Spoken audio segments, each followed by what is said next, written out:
Bonjour à mes amies tricoteuses.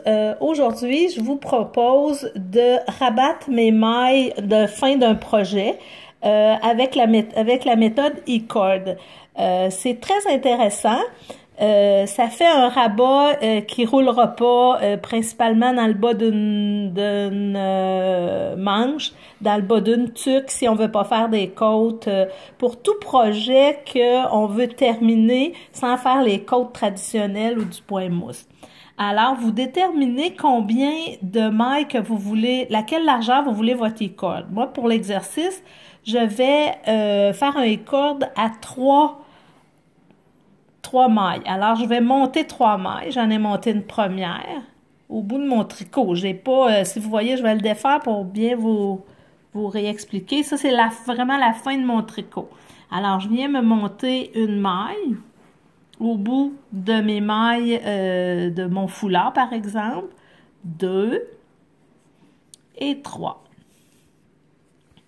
Ce que je fais, je tricote les 2 premières mailles.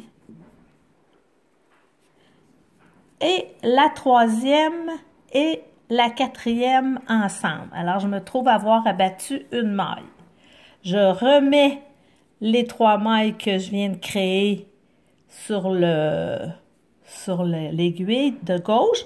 Et si vous remarquez, mon fil est au bout de mes 3 premières mailles. C'est ça qui va venir faire mon petit E-cord, mon petit rouleau sur le bord de mon projet. Alors, je tricote les 2 premières. Et je viens tricoter ensemble la deuxième et la troisième. Je vais répéter ça plusieurs fois afin de créer mon E-cord. Je tire légèrement quand je tricote mes 2 premières mailles pour former le E-cord. Et je viens prendre la troisième et la quatrième. J'en fais encore quelques-uns. 1, 2. Si j'aurais voulu un E-cord plus large, j'aurais pu mettre 4, 5 mailles, ajouter 4 ou 5 mailles au début et répéter toujours avec le nombre de mailles que j'ai déterminé. Moi, j'avais déterminé 3, j'en ai toujours 3 à remettre, mais si vous avez décidé un E-cord plus large à 5 mailles, bien, vous auriez toujours 5 mailles à reprendre. C'est aussi simple que ça. Je viens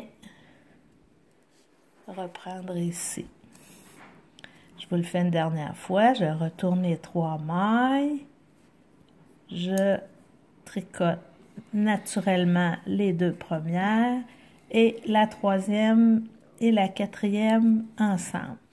Alors déjà, vous commencez à voir apparaître mon petit cordonnet qui est dans le haut de mon tricot. Alors, ça fait une bordure qui est refermée, qui est un peu moins flexible que des côtes, mais qui donne un petit look vraiment différent, beaucoup plus sobre, puis ça l'empêche vraiment de rouler. Alors, si je veux mon cordonnet plus large, juste à retenir de mettre plus de mailles. Au lieu d'en mettre 3, j'en mettrais 4 ou 5 ou 6 même.